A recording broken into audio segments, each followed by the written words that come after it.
Hi friends, நான் உங்க சம்சுல். வாட்ஸ்அப்பை ஃபேஸ்புக் வாங்கினதுலேருந்து எவ்வளவோ மாற்றங்கள் வந்துக்கிட்டு தான் இருக்குது. அதில் ரொம்ப முக்கியமான ஒரு மாற்றம் அப்படின்னா, நாம் சென்ட் பண்ண மெசேஜை மற்றவங்க பார்க்குறதுக்கு முன்னாடி நாமளே டெலீட் பண்ணுறது, அதுதான் ரொம்ப முக்கியமான ஒரு மாற்றம். இந்த மாற்றத்தை எதுக்கு கொண்டு வந்தாங்க அப்படின்னா, இப்போ நம்ம ஒரு குரூப்பில் இருக்கோம், இல்லை நம்ம ஒரு நபருக்கு நம்மளுடைய ஃப்ரெண்டுக்கு மெசேஜ் அனுப்புகிறோம், ஒரு தவறுதலாக ஒரு மெசேஜ் அனுப்பிடுறோம், இல்லைனா ஒரு தப்பான ஒரு மெசேஜ் அனுப்பிடுறோம். இந்த சமயத்தில் அந்த மெசேஜை நம்ம அனுப்பிட்டோம் அப்படின்னா, அதை 7 நிமிடங்களுக்குள்ளே நம்ம அந்த மெசேஜை டெலீட் பண்ணலாம்.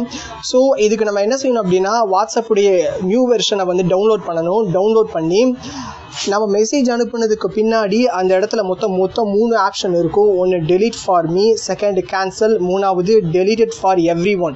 இந்த டெலீட் ஃபார் எவ்ரி ஒன்னை கிளிக் பண்ணோம்னா அந்த மெசேஜ் எல்லாமே டெலீட் ஆயிரும். ஸோ டெலீட் ஆன மெசேஜ் சம்மந்தப்பட்டவங்களுக்கு காட்டும். எப்படி காட்டும் அப்படின்னா, யூ டெலீட்டட் திஸ் மெசேஜ் அப்படிங்கிற ஒரு வேர்டோட காட்டும். ஸோ இது மூலமாக அவங்க புரிஞ்சுக்கிடுவாங்க, நம்மளுக்கு அனுப்பப்பட்ட ஒரு மெசேஜ் டெலீட் ஆகிருக்கு அப்படின்னு. இந்த ஒரு வார்த்தை மூலமாக அவங்க புரிஞ்சுக்கிடுவாங்க.